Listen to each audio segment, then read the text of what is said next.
시청자 여러분 안녕하십니까, 김동수입니다. 오늘도 이 스카이데일리의 허경 기자가 특종을 또 냈네요. 내용은 그 수원에 있는 선거연수원에서 그 체포된 그 차이니즈 스파이, 중국 간첩들이요, 국내에서 댓글 조작 있잖아요, 여론 조작에 관여했다는 소식입니다. 참 기가 찹니다. 그러니 여론을 형성하는 거 아니에요. 그래서 이 중국형 드루킹이죠. 드루킹 일당이 매크로 작업했다는 거예요. 매크로를 가동했다는 겁니다. 이것을 자백을 받았다는 겁니다. 그러니까 선거 개입만 한 게 아니라는 거 아니겠습니까? 선거 개입은 물론 댓글 조작까지도 운영했다, 이런 게 드러났습니다, 여러분. 지난해 12월 3일이요, 한미 군 당국이 경기 수원에 있는 건성구에 있죠, 선거연수원에서 체포한 중국인 간첩들, 차이니즈 스파이, 중국인 간첩들이 선거 조작 외에 우리나라 댓글 조작에도 관여했다는 자백을 미 정보 당국이 신문 과정에서 확보한 것으로 밝혀졌습니다. 여러분, 기가 차지 않습니까? 여론이 잘못 조작되는 것이죠. 그리고 지금 우리나라 지금 언론들 참 기가 막힙니다. 이게 좌경화된 거예요. 자, 이렇게 돼가지고 나중에 전체주의게 되면 언론사들도 힘들지 않겠습니까? 저는 그렇게 생각합니다. 네? 네. 뭐 언론들이 기사 쓸 게 뭐가 있어요. 참 큰일입니다. 자, 18일입니다. 오늘 미군 정보 소식통에 따르면 당시 수원에 있는 선거연수원에서 붙잡혀가지고 이들이 어디로 갔어요? 일본으로 갔잖아요. 미군한테. 미국으로 압송된 정보기술 전문 중국인들이 프로젝트 목입니다. 목. 낙목 사람인자. 목인으로 알려진 인공지능을 접목한 매크로를 개발해온 사실이 드러났습니다. 매크로로 가동하겠다는 거 아니겠습니까? 모기는 AI를 훈련시켜가지고요, AI가 사람처럼 또 댓글을 다는 고도화된 매크로 일종이라고 합니다. 대단하지 않습니까? 중국 공산당 CCP, 즉 공산당이 막대한 연구개발 R&D 비용을 투자해 개발해왔다고 합니다. 스카이데일리가 입수한 자백의 일부 내용에 따르면요, 체포 압송된 간첩 용의자들은 2020년부터 이 AI 매크로를 통해 국내 각종 게시판과 온라인 커뮤니티 실시간으로 댓글을 게시하거나 삭제하는 이른바 밭갈이에 가담했다. 여러분, 저 농사 지을 때 밭 이렇게 삽으로 뒤집지 않습니까? 밭갈이에 가담했다. 여러분, 지난 21대 국회의원이 2020년 4월 15일 날 선거했잖아요. 21대가. 그런데 2020년 3월에 팬데믹 사태 아닙니까? 그때 중국인들이 들어와가지고 수원시 권성구 선거관리위원회에서 관리했다는 거예요. 그 당시 입국이 제한됐잖아요. 그래서 이 코로나 때문에 입국한 사람들을 수원시 권성구에 있는 선거관리원에서 임시 수용했다는 거야. 90명이. 예. 그러면 그때 3월 달에 들어와 가지고 21대 4월 15일 날 21대 선거할 때 이들이 또 부정을 저질렀다는 겁니다. 그래서 21대는 지역구 36명을 가짜 국회의원을 만들었어요. 낙선자를 당선자로, 지역구. 이번에 22대는 낙선자를 당선자로 55명입니다. 이재명이도 가짜, 박찬대도 가짜, 에? 김민석이도 가짜, 전현희도 가짜, 이현주도 가짜, 에? 추미애도 가짜. 다 가짜들이야, 가짜들. 그러니 가짜들이 탄핵을 가결시켰다? 법안을 만들었다? 다 엉터리입니다. 다 재선거해야 돼요. 부정선거란 말이죠. 밭갈이라는 밭을 갈아엎어 한국 여론의 물꼬를 중국에 유리하게 돌린다는 뜻의 온라인 신조어입니다. 중공은 그동안 우마우당으로 알려진 댓글 조작 부대가 규모가 크고 보안 유출이 우려되며 인력 및 운영 유지 비용이 많이 들어 비용 절감 차원에서 AI 댓글 공작으로 전환하는 것으로 미 정보당국은 파악했습니다. 이같이 대규모 R&D가 이루어진 배경에는 중국 공산당이 공작 방식의 전환이 상당한 영향을 미친 것으로 미 정보국은 분석하고 있습니다.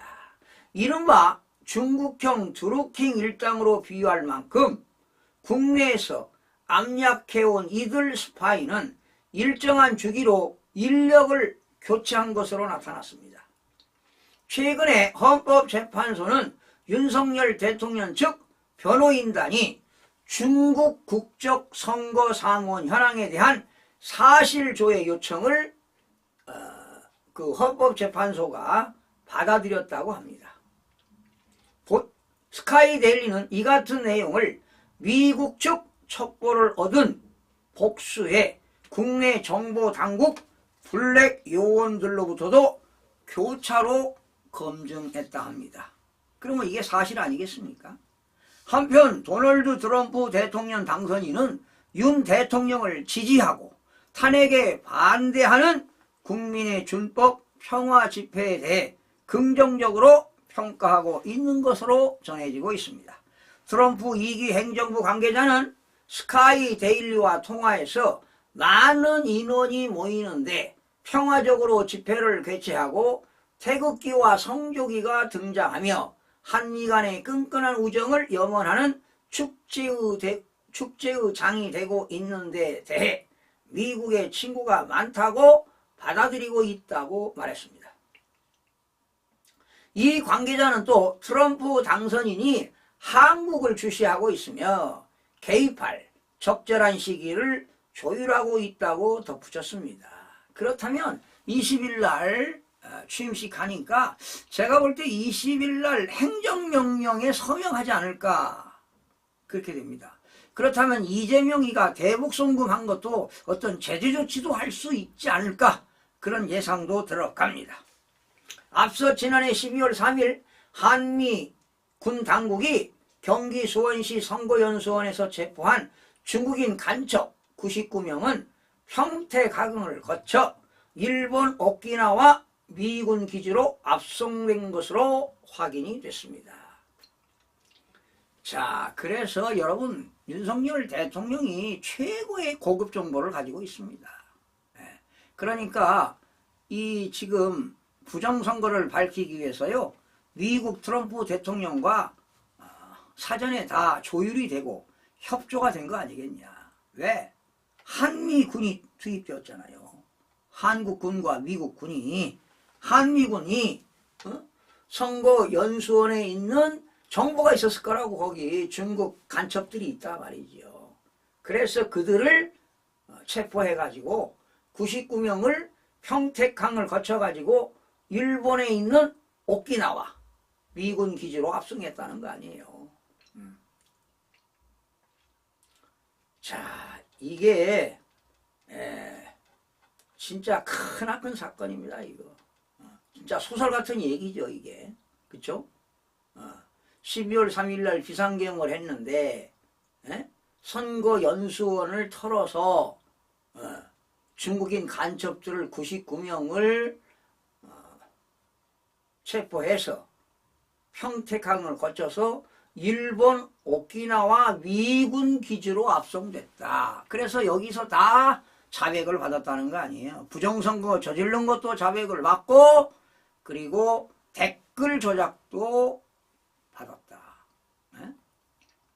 그러니 대한민국이 중국의 속국이 되는 겁니다. 잘못하면.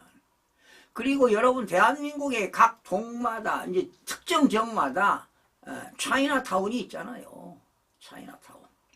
워낙 중국 인구가 많다 보니까 한국에 물밀듯이 들어오게 되면 한국이 속국될 수 있어요. 진짜 그렇다면 자유를 뺏기는 거지요. 그리고 여러분 지금 부정선거가 이거 밝히지 않으면 우리 인생 끝납니다.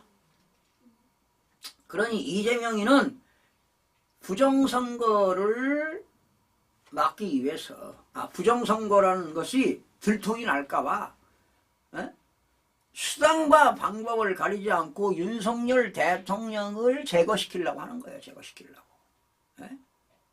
긴급 체포해가지고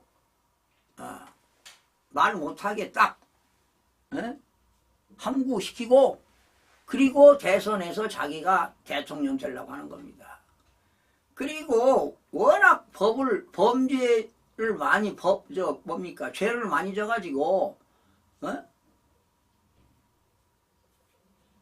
교도소에 가면 수십 년을 살아야 되거든. 그러니 죽기 살기로 하는 겁니다. 죽기 살기로.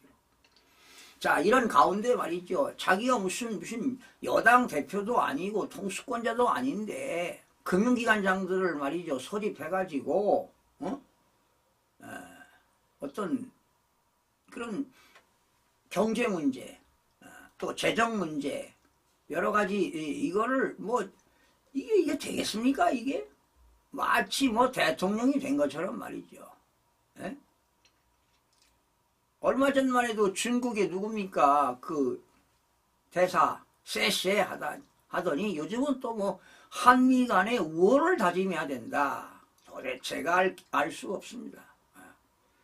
자, 이런 범죄자들의 소굴이 국회에 있다는 거 아니에요. 반국가 세력들이. 근데 이재명이는 문제가 되지 않습니다. 그 위에 엄청난 사람들이 있어요. 지시를 받고 말이죠. 그리고 가슴 아픈 게 대한민국에 진정한 어른들이 없다는 것이지요. 며칠 전 여야 우리나라 전 국회의장들 또 그 당의 대표를 하신 분들들 또 헌정의 의장 많은 언론들이 모였는데 참 대화 나누는 거 보면 국가를 진짜 국익을 위해서 도움이 안 되더라고요. 자기들 권력 유지하면서 대우받고 편하게만 살려고 하는 것이지 정말 국익을 위해서 몸바쳐서 그렇게 발언하는 어른이 없더라는 것이지요. 그게 가슴이 아픈 겁니다.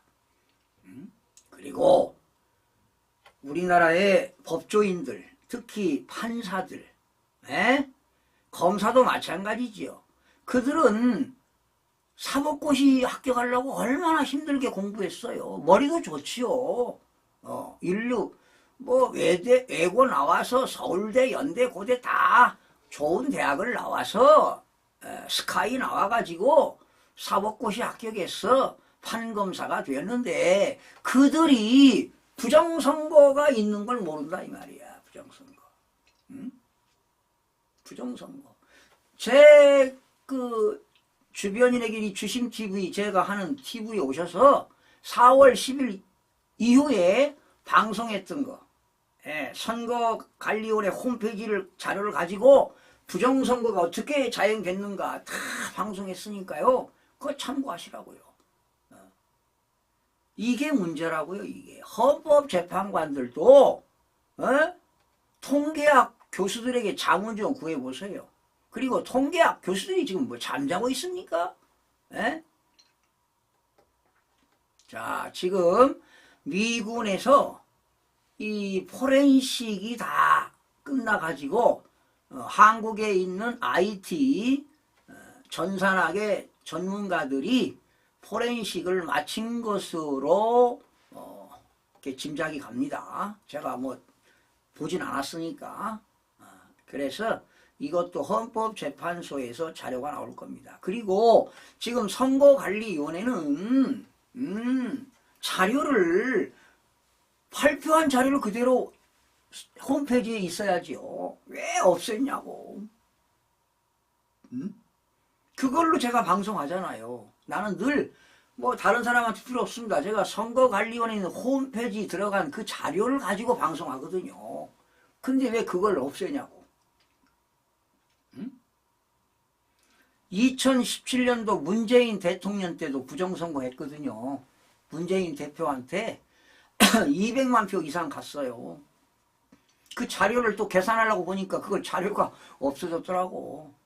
왜 이렇게 선거관리위원회 왜들 그래요? 지금 떨고 있죠? 노태학 위원장, 김영빈 사무총장, 전산 팀장들, 과장들 떨고 있을 겁니다. 이게 들통날까봐. 중국인들이 전산 조작을 했다 하더라도 선거관리위원회에 같이 있었다는 건 다 협조됐다는 거 아니에요? 커넥션 없이는 안 되지. 그러니 선거관리위원회 전산 팀장들 다 내용 알고 있는 거 아니에요? 상부에 다 보고된 거 아니에요? 이거 대통령이 어떻게 수사를 할 수가 없어요. 이거 헌법기관이라. 그래서 부득이하게 비상계엄을 한 거지요. 대한민국의 미래를 밝히기 위해서. 그러니 윤석열 대통령이 얼마나 위대하고 용감하고 훌륭한 대통령이겠습니까, 여러분. 그래서 이제 젊은이들이 깨우쳐서 윤석열 대통령을 환호하는 겁니다. 진정성 있는 대통령이다. 그리고 제가 알기로는 박근혜 대통령하고요, 보진 않았습니다. 들은 이야기니까. 윤석열 대통령하고 미팅했을 때 부정선거 얘기가 나왔다는 거예요. 그거 밝히지 못합니다. 박근혜 대통령이. 그거 목숨 걸지 않으면 그거 밝히지 못합니다. 그런 건데 윤석열 대통령이 참 대단하신 분입니다. 애국관, 국가관, 역사관, 세계관 투철하신 분이죠. 그래서 우리가 그분을 존경하고 따르는 겁니다. 국민들이 지지를 하는 겁니다. 그래서 지금 50%가 넘어가잖아요. 지지율이. 참 오늘 저녁에 좋은 소식이 들려야 될 텐데 저도 역시 긴장이 되고 후두들 다리가 떨립니다. 잘못될까 봐요. 윤석열 대통령이 부정선거를 밝혀야 됩니다. 또 헌법재판소에다가 앞으로 계속 많은 자료들을 제출할 것으로 알려지고 있습니다. 시청해주신 여러분 고맙습니다.